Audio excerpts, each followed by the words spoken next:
221 alcaldes se posesionarán este 14 de mayo. Sus retos en materia de seguridad, empleo y obra pública son grandes. Su liderazgo político se pone a prueba. ¿Se viene un cambio en el Ecuador? En poco más de 15 días, la mayoría de nuestros gobiernos locales cambiará de comandante.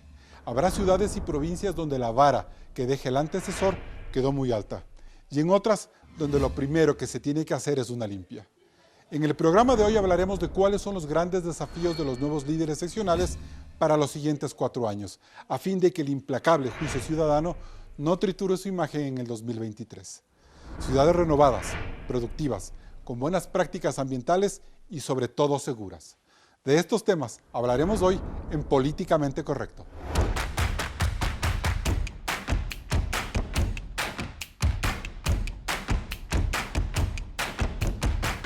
Hoy nos acompañan los alcaldes electos Pedro Palacios de Cuenca por la Alianza Ecuatoriana Unido, Democracia Sí, Andrés Caco de Ibarra por el movimiento Únete, Agustín Intriago de Manta por el movimiento Mejor Ciudad y Juan José Yunes de San Borondón por la Alianza PSC Madera de Guerrero. Bienvenidos a Políticamente Correcto. Hoy tengo el agrado de contar en este panel con 4 alcaldes de ciudades diferentes entre sí, pero que comparten desafíos complejos, básicamente en la economía, la obra pública y la seguridad ciudadana. Los 4 invitados de hoy tienen además un elemento en común. Llegan por primera vez a estos cargos y con muchas ganas de emprender proyectos para las ciudades. Por lo que cabe preguntarnos, Claudia, si estas elecciones marcan una renovación en la política seccional. Este es un concepto relativo que se debe mirar desde las cifras. Por ejemplo, hay una renovación política al concluir que de los 221 cantones del Ecuador, 204 estrenan alcalde. En Azuay, Morona Santiago, Carchi, Napo, Manabí y Orellana fue en donde más alcaldes nuevos ganaron. Además, triunfos como el de Jorge Yunda en Quito o el de Pedro Palacios en Cuenca resultaron la gran sorpresa. Este 2019 significó una derrota para los alcaldes en funciones. De los 173 que podían reelegirse, 95 optaron por ser candidatos y de ellos solo 17 triunfaron, lo que evidencia el desgaste político que significa comandar un municipio. En Guayas, El Oro, Imbabura, Loja y Chimborazo se produjo el mayor número de estas derrotas. La renovación tampoco es sinónimo de equidad de género. Solo 18 de los 221 cantones del país contarán con una alcaldesa. Guayaquil, Esmeraldas e Ibarra, por ejemplo, serán liderados por Cintia Viteri, Lucía Sosa y Andrea Escaco. Esta contienda tampoco marca una gran renovación generacional, pues el promedio de edad es de 48 años. La alcaldesa Escaco de Ibarra, Juan José Yunes de San Borondón y Agustín Intriago de Manta son de los más jóvenes. La renovación tampoco es símbolo de fortaleza electoral. En las 34 ciudades más importantes del país, el promedio de los votos es del 34,4%. Yunes de San Borondón, Ricardo Ramírez de Puerto Francisco de Orellana y Cintia Viteri de Guayaquil son los alcaldes de mayor votación en el Ecuador con más del 50% de los votos. En cambio, Yunda con el 21,3% es de los alcaldes menos votados. Finalmente está el péndulo partidista. Mientras el Partido Social Cristiano pasó de tener 11 alcaldías en el 2014 a 44 en el 2019, Alianza País, que tenía 68, ahora se queda con 19. Pachacuti, Creo y Democracia Sí son las fuerzas políticas que más municipios captaron. Muchos de estos triunfos se dieron en función de amplias alianzas políticas. Carlos, empiezas el debate. Bien, gracias, Claudia. Alcalde Pedro Palacios, bienvenido. Y quizás esta renovación sea producto del inmenso desgaste que significa ser alcalde, porque que solo 17 alcaldes en este país hayan podido ser reelectos llama para reflexionar por lo menos. Bueno, ciertamente que hay un desgaste natural en el quehacer político en cualquiera de las dignidades que una persona puede estar, pero hay ejemplos en los cuales más bien una permanencia a lo largo del tiempo ha fortalecido cuando hay una buena gestión de trabajo. En nuestro caso puntual, en el caso de Cuenca, no creo que sea solo el desgaste del ejercicio del poder. Yo creo que también es no sintonizarse con lo que realmente quiere la ciudadanía. Y ahí es donde se presentan esas nuevas oportunidades y creemos nosotros que hemos logrado conectarnos precisamente con los cuencanos y con base en eso tener el favor de ellos. O sea, por eso es que 3 alcaldes de Cuenca en 10 años es porque no se responden a las necesidades ciudadanas. De alguna forma, la clase política no ha sido renovada o no fue renovada, y cuando había la presencia de nuevas elecciones y en las mismas las propuestas no necesariamente eran las que los ciudadanos en su momento querían. Y es por eso que no se hablaba de quién ganó, sino de quién perdió. Y eso es bastante importante entenderlo en la política. No es que ganó el alcalde A, sino perdió el alcalde O sea, esa B. es la sorpresa, ¿no es cierto? Eso fue lo que sucedía. Hoy en día ya no es que perdió el alcalde B, ahora ganó el alcalde A y en este caso pues ganó el alcalde Palacios. Bien, alcaldesa Escaco, Ibarra ha tenido también 3 alcaldes diferentes en los últimos 10 años. ¿Y si a usted le pasa lo mismo? Bueno, primero, muchas gracias, muy buenos días. Miren, nosotros somos personas que no nos aferramos al poder, que estamos aquí con una visión de servicio. En mi caso, he tenido la posibilidad durante 3 periodos de ser concejala de Ibarra y la última vez, por la gran votación obtenida, fui vicealcaldesa. Esta es mi 4ª elección seguida y hemos triunfado 4 de 4. Lo importante es servir, lo importante es que la ciudadanía sea protagonista directo en este cambio generacional que ahora exige también la sociedad Una cosa es estar en la política. oposición y otra cosa es estar dando la cara por las respuestas que necesita la gente. De hecho, la política es compleja porque trata con seres humanos, pero lo importante es sintonizarse con la verdadera necesidad que tiene la gente. Yo considero que cuando eso pasa, la administración es adecuada y tiene éxito. ¿Y una mujer puede tener una mayor capacidad de empatía con los problemas sociales de la gente? ¿Se podría entender así, por ejemplo, este cambio que vive Ibarra en su historia? No depende del género y tampoco depende de la edad. Considero que depende mucho de la preparación académica, de la visión de ciudad que tengamos y sobre todo de tener un equipo técnico político de primer nivel. Pienso que ahí está el triunfo y sobre todo el éxito de la administración. Entonces un alcalde joven, Agustín Intriago, no es una garantía tampoco. Y Manta vive con expectativa su llegada a ese municipio. Sí, de hecho no es una garantía, pero lo importante es que a pesar de la juventud estemos preparados para asumir el desafío.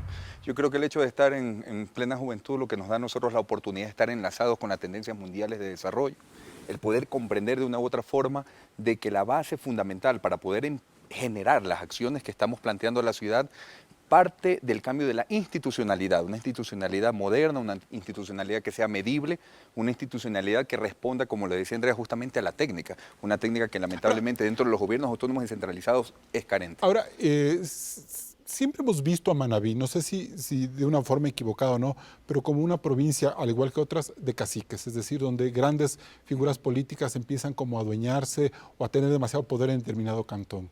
¿Usted viene a romper esa hegemonía de caciques del pasado? ¿No teme volverse un cacique luego con el paso de los años, alcalde? Bueno, yo creo que hay algunos temas importantes que pueden garantizar de que eso no va a suceder, porque nosotros respondemos a formación. Es decir, no es un tema circunstancial, no son situaciones que se presentaron en el camino para poder acceder a una candidatura o que responden a poderíos económicos o intereses de ciertos sectores de poder, sino que básicamente se transforma esto en el anhelo profundo de una generación que quiere ver cambios, que no está contento con la realidad que estamos viviendo y que no podemos permitir que nuestros hijos y nuestros nietos vivan lo mismo. O sea, a diferencia de lo que puede decir la alcaldesa Escaco, el hecho de elegir un alcalde joven es porque la gente está pidiendo ver las ciudades de diferente manera. ¿Se puede interpretar así?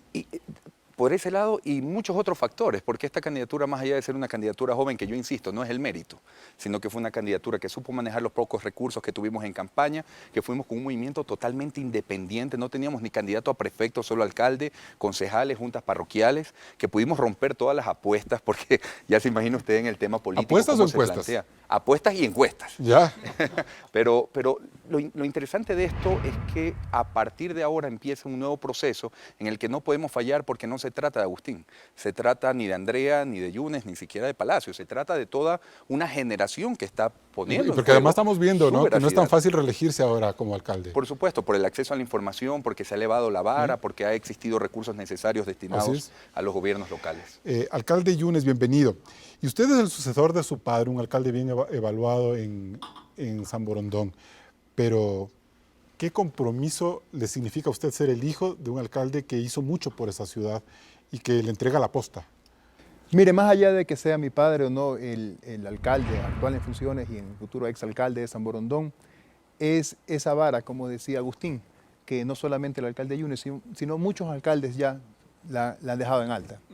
Esa responsabilidad grande que mucha gente en San Borondón me dio el apoyo a mí, el alcalde más votado en el país, es una responsabilidad grandísima para mí para hacer las cosas bien. O sea, es doble responsabilidad. Es una doble responsabilidad, así es. ¿Qué hacer o qué no hacer para que no le suceda lo que le pasó a los Falqués en Machala, por ejemplo? Que hubo una posta de un liderazgo muy fuerte como el de Carlos Falqués padre hacia su hijo, y que eso finalmente no funciona en un momento de reelección.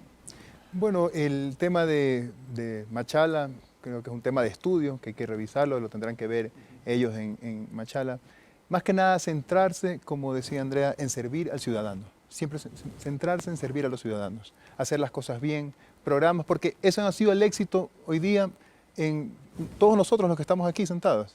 Creo que hemos tenido esa conexión con los ciudadanos, cada uno con los ciudadanos de nuestro cantón, pero escuchando lo que requiere la ciudadanía de cada uno de los cantones. De acuerdo a eso, hacer los proyectos, hacer las obras que sirvan para que ellos vivan mejor. Pero ¿por qué es tan difícil, alcaldesa? No sé, alcaldes, ¿por qué es tan difícil sintonizar en una campaña y perder ese contacto ya cuando se llega al poder? Bueno, ¿Qué pasa si me ahí? permite, es realmente complejo y es diferente el estar en campaña y es diferente estar ya en el poder.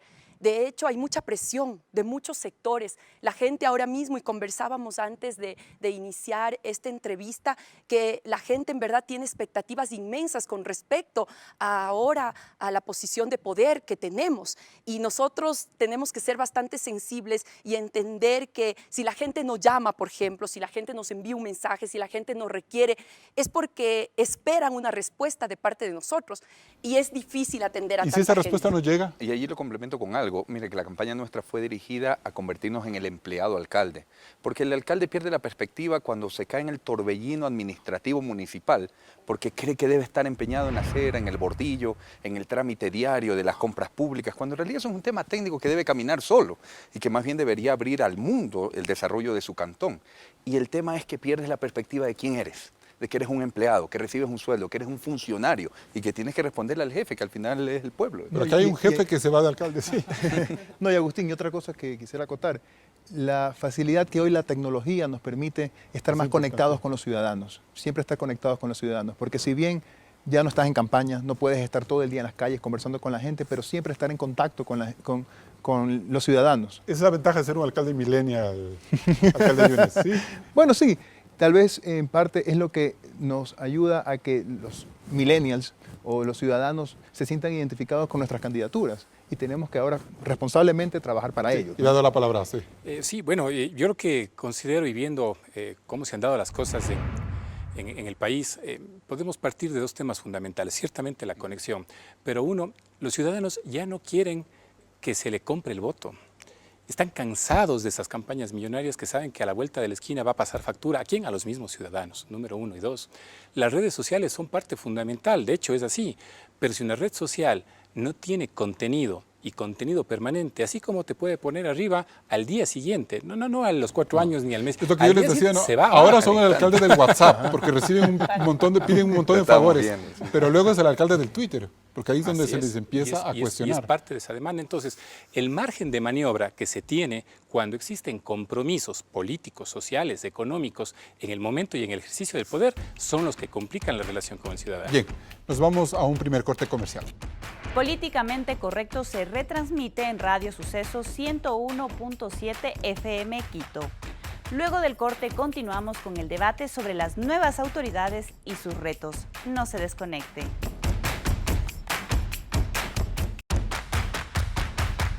Durante la campaña electoral vimos a cientos de candidatos hacer miles de promesas, muchas de ellas insólitas. Pero una vez superada esta etapa política, hay que hablar de lo verdaderamente importante. Claudia, ¿por dónde debemos empezar? Naciones Unidas estableció una agenda para el 2030 con 17 objetivos de aplicación universal para gobiernos nacionales y locales. Entre los más importantes están reducir la pobreza y el hambre, Según el INEC, en Ecuador 25 de cada 100 ecuatorianos son pobres y el índice de desnutrición infantil afecta a 24 de cada 100 niños de 0 a 5 años. Este compromiso va ligado con el acceso a la salud, reducir la mortalidad infantil y materna, además de erradicar varias enfermedades. Dotación de servicios básicos. El reparto del agua en el mundo no es el adecuado. Para el 2050 se espera que al menos un 25% de la población viva en algún país afectado por escasez crónica y reiterada de agua dulce. Por eso la urgencia de combatir este problema. Según una encuesta del INEC, en la zona urbana el 92.7% de hogares tiene acceso a este servicio, mientras que en la rural es del 49.3%. La energía eléctrica llega al 97% de la población, pero hay zonas donde se vuelve intermitente y el alcantarillado es necesario. En las urbes más grandes como Quito y Guayaquil aún falta este servicio. Para mejorar la calidad de vida de las personas es necesario el crecimiento económico. Según el INEC, la tasa de empleo adecuado cayó 3,2% frente a marzo del 2018. Esto significa que unas 200.000 personas perdieron su trabajo, engrosándose así las cifras de empleo no pleno, subempleo o la desocupación. Sin duda, el bienestar de las personas toca muchas aristas, pero ¿qué otros ejes plantea Naciones Unidas? Carlos, otro aspecto de esta agenda es construir sociedades más justas. La igualdad de género y la inclusión de las minorías tiene que ser más constante. En el campo ambiental, Naciones Unidas ve que el consumo responsable de energía y agua es clave para mantener los ecosistemas terrestres y marítimos. Según la OMS, en Ecuador las ciudades más contaminadas son Santo Domingo, Milagro, Quito, Latacunga y Manta, mientras que Ibarra, Cuenca y Ambato son las menos contaminadas. Y un último eje que es necesario hablar es sobre las ciudades como comunidades sostenibles, con transporte de calidad, cultura, ciencia, desarrollo social, turismo y acceso a la información. Varios de los puntos de esta Agenda 2030 han coincidido con las ofertas de campaña que ahora tendrán que cumplir las nuevas autoridades. Pero, ¿por dónde empezar? Carlos. Bien, seguimos el debate. Alcaldesa Escaco, dejemos la inseguridad para otro momento. ¿Cuál es la prioridad o la misión de la alcaldesa Ibarra? Con gusto. Miren, según la estadística, la ciudad tiene dos problemas bastante grandes. El primero es el desempleo y el segundo es la inseguridad. Nosotros hemos basado nuestro plan de acción ahora desde la alcaldía primero en la sustentabilidad y sostenibilidad, justo basándonos en los objetivos 2030. Necesitamos un transporte de calidad. Necesitamos que la ciudad tenga ciclovías, por ejemplo, un transporte público eléctrico, moderno, seguro, como merecemos los ciudadanos. Otro tema importante es la construcción del nuevo mercado Amazonas. Imaginen ustedes que tenemos una infraestructura caduca desde hace más de 30 años que alberga alrededor de 3.200 comerciantes, muchas mujeres, madres, cabezas de hogar, que no tienen una infraestructura adecuada y nosotros también como consumidores lo requerimos. Así que el compromiso es la construcción del nuevo mercado. La verdad es que estos no son años de bonanza económica y difícilmente ustedes podrán tener tantos recursos para hacer tantas obras que muchas de ellas ya están plasmadas en una promesa, alcaldesa. Por supuesto, y en eso somos muy conscientes y también muy responsables. Yo les comento que no hemos perdido el tiempo, no queremos quejarnos por lo que no se hizo, queremos acciones. Los ciudadanos quieren acciones de parte de cada uno de nosotros como autoridades. Por eso, por ejemplo, en mi caso, estuve hace pocos días en Europa, hice algunos contactos, sobre todo en Roma, en Italia, porque pensamos que este apoyo internacional va a ser también puntal, fundamental en nuestra administración. Perfecto. Agustín Intriago, ¿cuál es la obsesión del nuevo alcalde de Manta?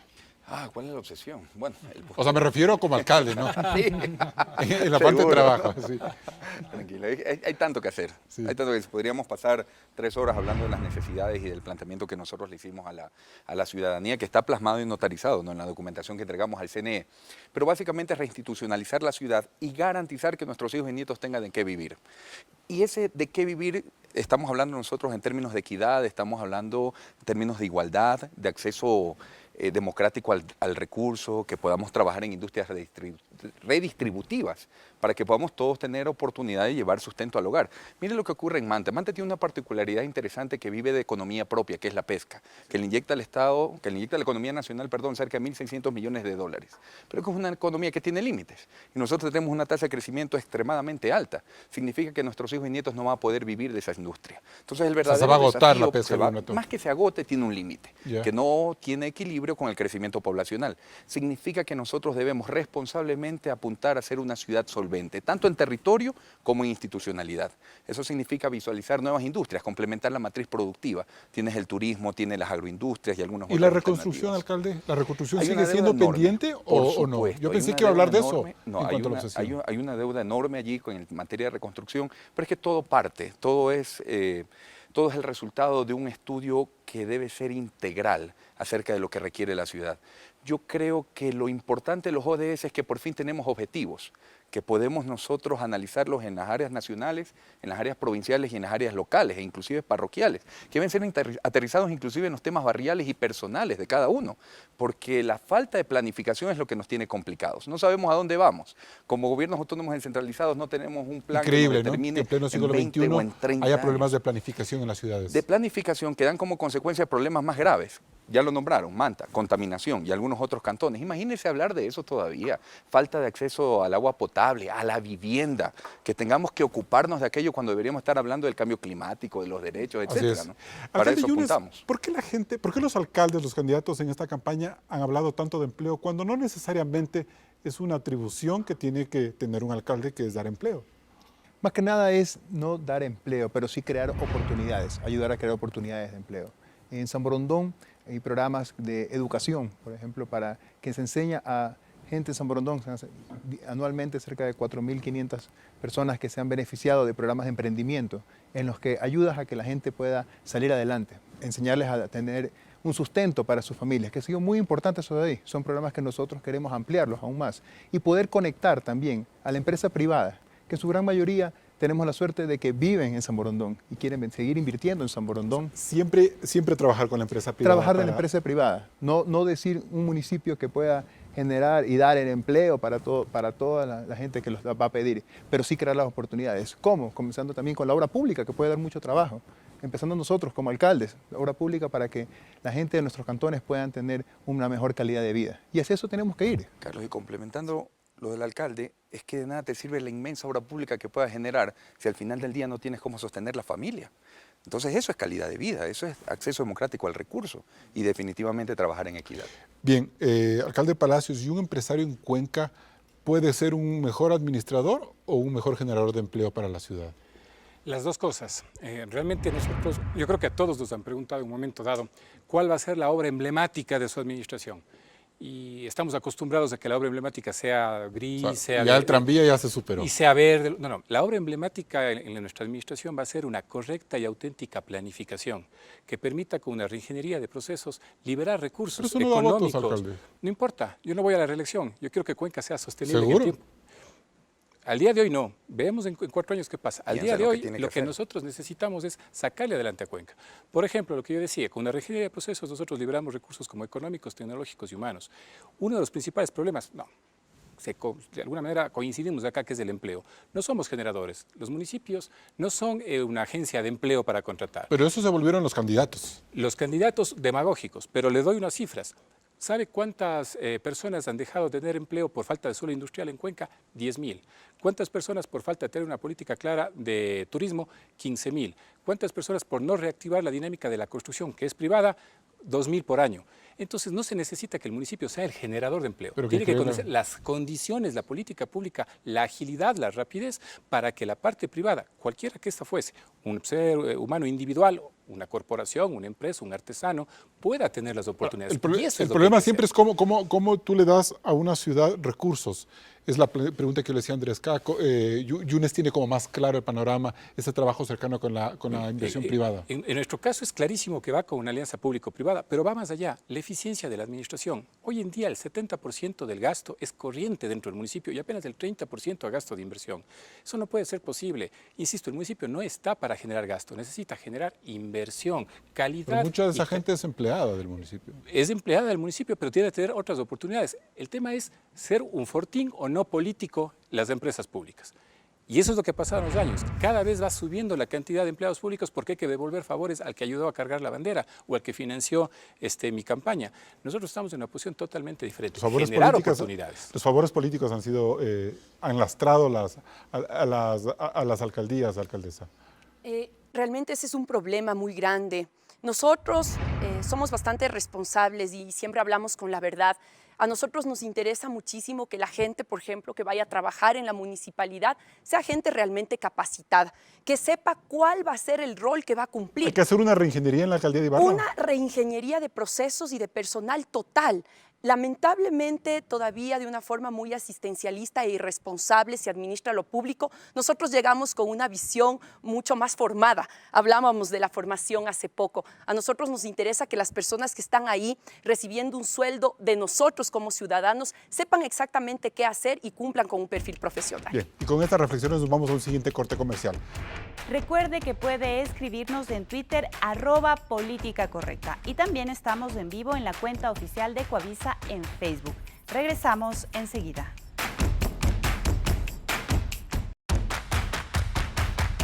Seguimos el debate en Políticamente Correcto.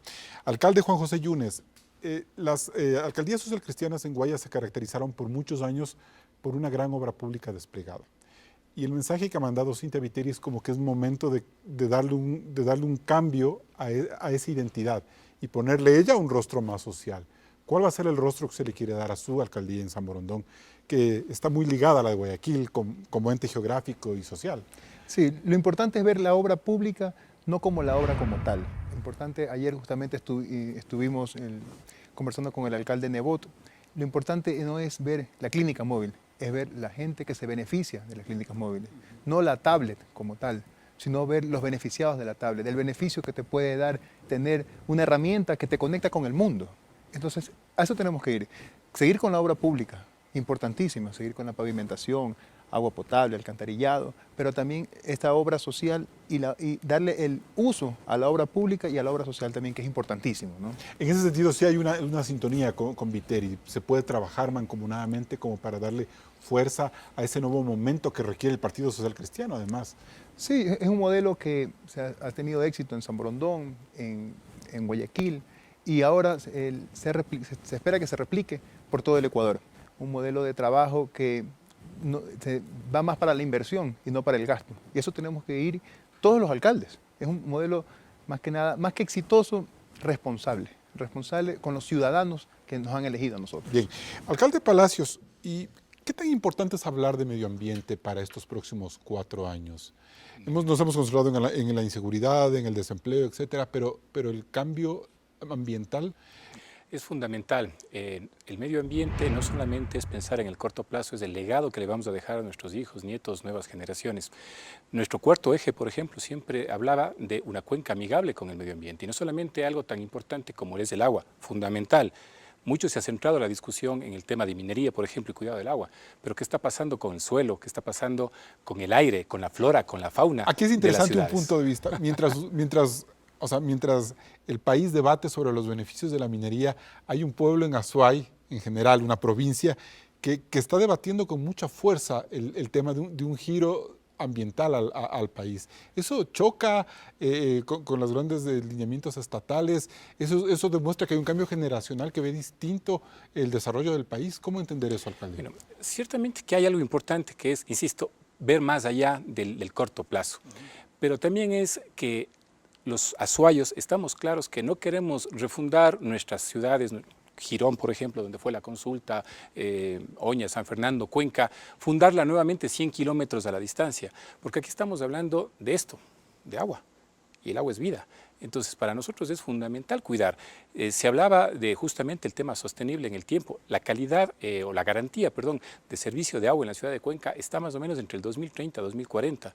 Sin embargo, está eso a la vuelta de la esquina. Y eso les toca hacer a ustedes ya. Exacto, claro, y eso tenemos que hacerlo ahora, no va a hacerlo el alcalde del año 2030. Entonces, tenemos que tomar decisiones que son importantes, posiblemente duras en un momento dado, pero esas son las decisiones que se tiene que tomar pensando en el futuro. Y esas, por ejemplo, no son las de rédito político, porque nos vamos a estar pensando en 4 años. Pero los jóvenes de hoy, alcaldesa, viven el tema medioambiental, el tema animalista como una de sus consignas. Las alcaldías tienen que adaptarse a esas nuevas realidades que a veces, no sé, las generaciones pasadas como que les encuentran superfluas. Por supuesto, en nuestro caso, como les comentaba, nosotros basamos nuestro plan de trabajo en los objetivos 2030. Es así entonces que va más allá de un tema emocional o coyuntural, sino también nosotros nos basamos en la legalidad.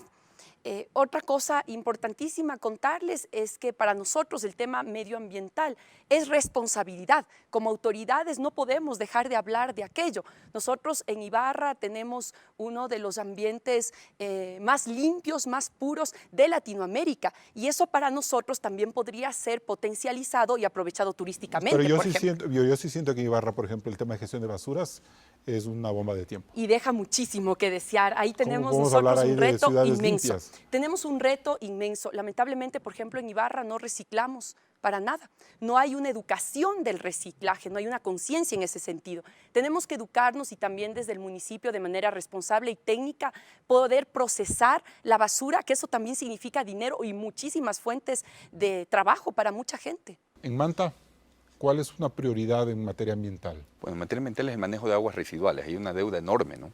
Rezagada todavía. Bueno, sí, lamentablemente. Por la falta de planificación, la ciudad ha crecido desordenada, eso ha hecho que mucha carga vaya a ductos que no están preparados para recibirlo, por lo tanto eso genera un desastre. Ahora hay una inversión millonaria que tiene que implementarse. ¿De dónde conseguir esos recursos? Hay que visualizar los organismos multilaterales, hay que buscar recursos solidarios, porque definitivamente en el momento que le digamos al mundo el posible daño que le estamos haciendo a la vida humana, al planeta, en materia de contaminación, mucho capital verde podría venir. ¿Es mejor o es peor que Manta no tenga una refinería del Aromo cerca? Bueno, eso es un tema bastante amplio para comentar. Pero me refiero en tema de cuidado ambiental, es decir, bueno, tener una refinería con todo lo que implica eso. Sí, hay criterios y criterios. Yo soy de la idea de jugar con las cosas como están. Entonces estamos haciendo el planteamiento para que se desarrolle allí, vía inversión privada, una ciudad alimentaria, porque al final tenemos que buscar alternativas de cómo subsistir económicamente las familias mantenses y de todo un territorio, aprovechando ya la experiencia de nuestro sector productivo que tiene la experiencia necesaria en materia de procesamiento de alimentos. Y en ese punto, ¿manejar ecología con economía es posible? Es decir, darle un sentido de productividad a esta lucha ecológica. Sí, ahí hay un detalle importante, ¿no? Nuestra generación es mucho más solidaria, es menos competitiva. Estamos más ocupados de lo que ocurre con nuestra fauna urbana. Hemos planteado para la ciudad de Manta la creación de clínicas veterinarias.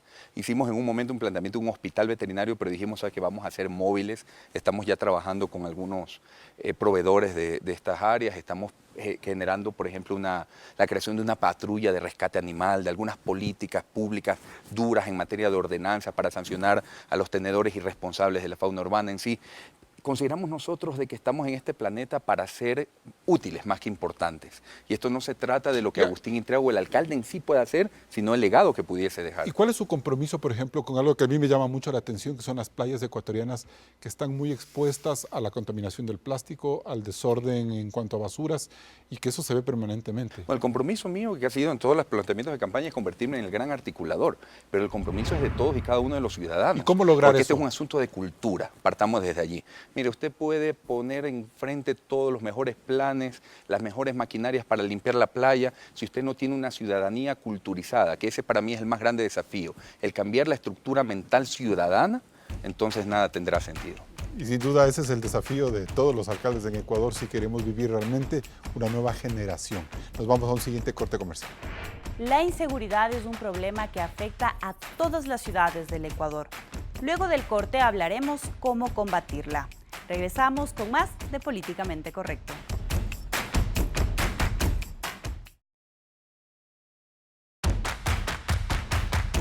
El tema más recurrente de la campaña en casi todos los cantones fue la inseguridad. y no hubo candidato a alcalde que no hubiera ensayado alguna promesa para cambiar esta realidad. Las primeras cifras de 2019 muestran que hay un repunte de este problema, entendiendo así la preocupación ciudadana. Como nos indica esta toma cenital, entre enero y febrero de este año, el robo a personas creció a nivel nacional en un 12%, en comparación con el mismo periodo de 2018. En Manta ese porcentaje es similar, 11,5%, pero en Ibarra los casos subieron en un 26% y en Cuenca en un 37%, mientras que en San Borondón, aunque son pocos casos, el robo a personas se triplicó, es decir, llegó a un 267%. Por otro lado, Ecuador tiene una tasa de 5,77 homicidios intencionales por cada 100.000 habitantes. Solo Manta, de nuestro grupo de ciudades, supera esta estadística con 8,11 homicidios. La tasa de Ibarra es de 3,7, la de Cuenca de 2,6 y la de San Borondón es de 1,1 homicidios por cada 100.000 habitantes. Esto significa, alcalde Agustín Intriago, que se debe tener una estrategia implacable contra la inseguridad. ¿Cómo trabajar? Total, definitivamente. Hay que articular con la política pública nacional, ¿no? Entonces, mire, uno de los grandes problemas que ha tenido la política pública nacional en cada una de sus estructuras de carteras de Estado y de la fuerza pública ha sido la falta de predisposición municipal. No lo digo por Manta, lo digo en general, ¿no? Porque la estructura administrativa, el modelo de gestión no ha tenido la capacidad de enlazarse para poder aceptar las acciones. Es mucho más cómodo deshacerse de un problema espinoso. Aceptar las acciones, aceptar los recursos y aceptar las responsabilidades y la contraparte también que deben tener los gobiernos autónomos descentralizados. De que vamos a solicitar a la Policía Nacional mayores elementos, reactivar la policía comunitaria, reactivar, darle vida y respaldo a las brigadas barriales. Nadie va a cuidar lo nuestro como nosotros. Pero eso suena como una receta de siempre, sí, alcalde. Pero le quiero decir lo siguiente, todo eso es represivo. Nosotros tenemos que ir a lo preventivo. ¿Dónde están los parques con procesos formativos culturales? ¿Dónde están las canchas deportivas, las canchas con procesos formativos deportivos? ¿Dónde está el emprendimiento? ¿Dónde está el trabajo social que debe realizarse para de esta forma poder prevenir? ¿Dónde están las oportunidades laborales? Mire, ningún delincuente se hace de la noche a la mañana. Todo es un proceso de odio, todo es un proceso de inequidad. Entonces uno tiene que saber cuál es el verdadero problema. Pero Manta también lo que necesita es tener una posición o un desafío frente al tema del narcotráfico, por ejemplo, como quizás la provincia que más sufre este problema. Sí, por el tema de ser puerto, ¿no? Aunque, bueno, eso es un tema que hay verdades y verdades. O sea, ¿no le preocupa tanto a usted? Me preocupa en gran medida porque detrás de todo este grupo siempre hay mafias, y detrás de la mafia siempre hay violencia, y detrás de la violencia siempre puede haber agresión. Definitivamente es así. Sin embargo, usted debe revisar dentro de esos homicidios cuántos, de las víctimas de esos homicidios, cuántos, por ejemplo, presentan antecedentes penales. Entonces ahí usted ya tiene una idea de más o menos por dónde se vislumbra el asunto, ¿no? Sin embargo, es importante, insisto, de que esa receta se aplique, pero se aplique con un modelo de gestión local que permita articular. Cuando tuve la oportunidad de ser concejal, yo le planteé a la ciudad la creación del Consejo de Seguridad Ciudadana, que no existía, la creación de la Dirección de Seguridad Ciudadana y de la Policía Municipal. ¿Existen ahora esos? No sabría decirle si lo están activando, ¿no? Porque hay mucha información que no podemos dar fe hasta que estemos dentro. Lo que sí le quiero decir es que la Policía Municipal, en vez de estar persiguiendo comerciantes, debe estar dedicado justamente a garantizar que los espacios públicos hay que ajustar el para tema los legal propios para y los eso, extraños. Juan José Yunes, ¿y hay que luchar porque San Borondón no se vuelva una ciudad insegura? Por supuesto que sí. Veíamos que San Borondón es, gracias a Dios, una de las ciudades más seguras y tenemos que cuidar eso de ahí, porque es uno de los activos más importantes de San Borondón. En campaña hablamos en la mesa de trabajo de seguridad que tiene que ser permanente y vamos a ir hacia la Corporación de Seguridad de San Borondón. Policía Municipal, Policía Nacional, Cuerpo de Bomberos, Tránsitos, todos trabajar de la mano, en conjunto, siempre a cuidar la seguridad de San Borondón. Porque no podemos trabajar aislados, Policía Municipal de un lado, tiene que hacer su trabajo, pero en conjunto con la Policía Nacional, Bomberos, Tránsito, incluso asesores externos. Lo que sí llama la atención es que, por ejemplo, uno ve todos los días que en Guayaquil hay una situación generalizada de inseguridad, o al menos eso es lo que se pinta ante la opinión pública. Y San Borondón, que está tan cerca de Guayaquil, no tiene esa realidad. ¿A qué se debe? Los buenos trabajos que se han venido haciendo. San Borondón es un cantón seguro, y no hablo solamente de San Borondón Puntilla, que mucha gente ha de conocer, sino también la cabecera cantonal, el sector rural. El sector rural. Que es grande, hoy en día San Borondón es un cantón seguro, lo dicen las estadísticas, ustedes lo ven, y tiene que seguir siéndolo. ¿Y eso a qué se debe? ¿A un proceso productivo? ¿Hay una estructura productiva quizás más sólida que otros cantones en Guayas? ¿Se podría entender eso o no? Se puede entender eso de ahí, se puede entender también el trabajo en conjunto que ha tenido también el municipio y la buena relación con la Policía Nacional. Siempre tiene que haber esa buena relación. No podemos trabajar separados. Incluso no podemos trabajar aislados, solo San Borondón. tenemos que trabajar de la mano con nuestros cantones vecinos, con Guayaquil, tenemos que trabajar también de la mano con Daule, con Durán, y todos en equipo, todos en conjunto. Alcalde Palacios, a mí me da la sensación a ratos de que se ha sobredimensionado el tema de inseguridad en muchos espacios, desde el periodismo, la política, no sé. No estamos hablando de una realidad que realmente está como fuera de control en el discurso, pero no en la realidad. Bueno, hay que diferenciar entre la percepción y la realidad. Y yo sí creo que la percepción está más elevada de lo que es la realidad. Sin embargo, nosotros, por ejemplo, levantamos información en la ciudad de Cuenca y el 90% de los actos de delincuencia se dan porque la gente no tiene trabajo. Si no entendemos los problemas de causa raíz, las soluciones que vamos a dar son paliativas y de corto plazo. Hay que ir a la causa realmente del efecto. El 10% restante está dividido entre que se creó la nueva cárcel, el centro de rehabilitación de Turi, donde hay presos de alta peligrosidad. Y hay unos problemas internos impresionantes. Internos y externos, porque no solamente son ellos, es la gente que llega, a familiares, pandillas o lo que sea, que llegan también a vivir en la ciudad de Cuenca. Y algo importante que también es fundamental y algo se tocó, el incremento de la adicción a droga y alcohol dentro de la ciudad. Es una persona que tiene ya una adicción, pierde su voluntad, y al perder la voluntad no le importa robar e incluso matar con tal O sea, ¿usted de cree que hay un continuar problema con de eso. adicciones y de deterioro del empleo en Cuenca? Porque 90 Cuenca ha sido una ciudad que ha tenido empleo normalmente. Sí, y por eso digo, 90% de los actos de delincuencia se dan ligados a la falta de empleo y el 10% restante es por el manejo de estas pandillas a través de lo que es la nueva cárcel de Turi y el tema de adicciones. Si no entendemos, insisto, los problemas de causa raíz, las soluciones no serán de largo plazo. Y ahora, alcaldesa Escaco, ¿cómo evitar que esas percepciones colapsen a toda una ciudad, como ocurrió hace poco en Ibarra con este femicidio en vivo y en directo de una ciudadana de ahí por cuenta de un extranjero? ¿Cómo evitar y qué tarea tiene una alcaldía para evitar que esa percepción que decía el alcalde no se vuelva la regla, sino más bien ver con responsabilidad el tema? Tenemos que asumir con responsabilidad las funciones que tenemos. El tema de seguridad siempre será muy delicado y no hay una receta mágica que pueda solucionar el problema en nuestras ciudades, pero cada uno conocemos nuestras condiciones, conocemos nuestro territorio y sabemos exactamente qué hay que hacer. En el caso de Ibarra, hace falta asumir esa responsabilidad. El artículo 54 del COTAD, que habla de las funciones que tenemos como alcaldes, en el literal dice que en este caso la alcaldesa de Ibarra tiene que presidir el Consejo de Seguridad. Es decir, que hay que trabajar en una trilogía perfecta: comunidad, Policía Nacional y municipio. Es la única forma para que las acciones de manera coordinada tengan al final en los ciudadanos una respuesta. Caso contrario, son recursos y son acciones vanas que lo único que hacen es en verdad complicar más la situación. ¿Y desde ahí se puede evitar que la percepción le gane a la realidad y que simplemente manejando una cuenta de Twitter podamos exacerbar los ánimos y las preocupaciones? Eso se nota mucho en Quito, por ejemplo.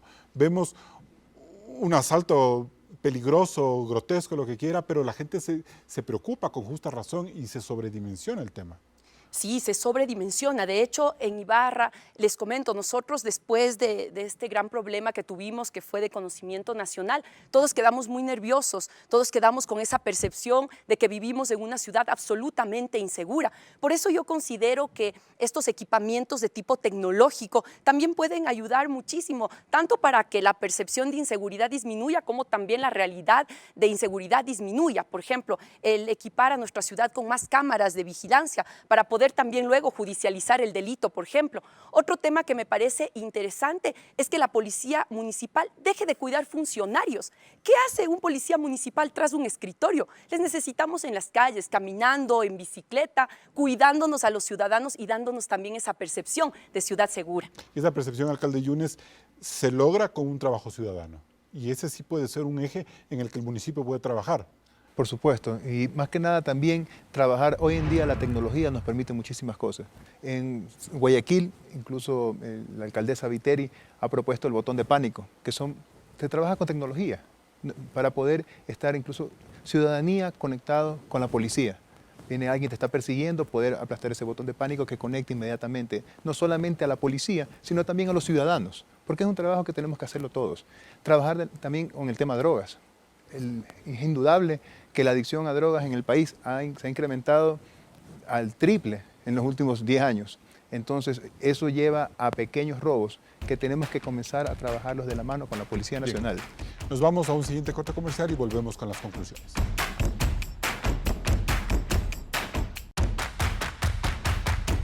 Entramos en la etapa de conclusiones. Agustín Intriago, ¿cuál es la misión políticamente correcta que deben tener los alcaldes del Ecuador? Bien, la renovación y los nuevos aires de esperanza y de cambio que han sido depositados en cada una de las nuevas alcaldías del país es una responsabilidad enorme, porque definitivamente está plasmado el anhelo profundo de miles y miles de ciudadanos que quieren para sus hijos y nietos una mejor ciudad, un mejor cantón, una mejor provincia y definitivamente un mejor país. Dar la talla para ello, trabajar con la técnica adecuada, rodearse de las personas que realmente pueden dar el resultado que se aspira dentro de las municipalidades y sobre todas las cosas no perder el norte, de que el funcionario público no es más que un empleado que recibe un sueldo para trabajar en garantizar la calidad de vida de cada uno de los habitantes de su territorio. Andrea Escaco. Considero que es importante, en este caso, mencionar que la campaña política terminó. Ahora lo que necesitamos nosotros como ciudadanos es respuestas ante la problemática. Por eso creo necesario que haya una vinculación directa entre la ciudadanía y también este espacio político. En mi caso, el compromiso de trabajar de manera mancomunada con la ciudadanía y sobre todo que la transparencia deje de ser un discurso barato de los políticos de turno para que se convierta en una actitud, en una acción ciudadana real que beneficie a todos y todas. Juan José Yunes, ¿qué es lo políticamente correcto? Bueno, es momento de ir a la acción, ir a trabajar. Nos han dado la responsabilidad grande de administrar nuestras ciudades y tenemos que convertirlas en estas ciudades innovadoras, modernas, planificadas y del futuro, sostenibles con el tiempo. Ciudades mejores para nuestros ciudadanos, en las que nosotros tengamos que estar siempre conectados con ellos, de una u otra forma, siempre conectados con el ciudadano, supliendo las necesidades de cada uno de los ciudadanos de nuestros cantones. Pedro Palacios. Nunca más pensar en las reelecciones, nunca más pensar en 4 años y ver qué es lo que se va a hacer en el futuro político. Hay que pensar en el hoy y en el futuro de los ciudadanos, no de las tiendas y partidos políticos. Se debe generar un compromiso con la ciudadanía para que sean corresponsables, para que sean copartícipes de la administración. En ese sentido, las críticas siempre deberán ser bien recibidas, pero críticas constructivas. Las demandas son necesarias, pero demandas propositivas. El reto de las administraciones es trabajar en comunidad, en mancomunidad, con cada uno de los niveles de gobierno, pero por sobre todas las cosas, con los ciudadanos que fueron quienes decidieron, con su voto, elegirnos. El hecho de que solo 17 alcaldes en todo el país se hayan podido reelegir nos debe llevar a una profunda reflexión. Los ciudadanos somos hoy mucho más críticos con el trabajo de nuestras autoridades locales y las expectativas que tenemos por ciudades más limpias, productivas y seguras a veces pueden debilitar hasta el dignatario más popular del país. En el programa de hoy hemos visto que el país ha hecho una nueva apuesta por la renovación en la política y esta renovación no solo son caras, partidos o edades, sobre todo implica un cambio integral en la forma en la que se labra la política en las ciudades, con menos cacicazgos y con mayor participación de los ciudadanos. Hasta el próximo programa. Con estas conclusiones cerramos este debate. Recuerde que tenemos una nueva cita el próximo domingo, 10:30 por Ecoavisa.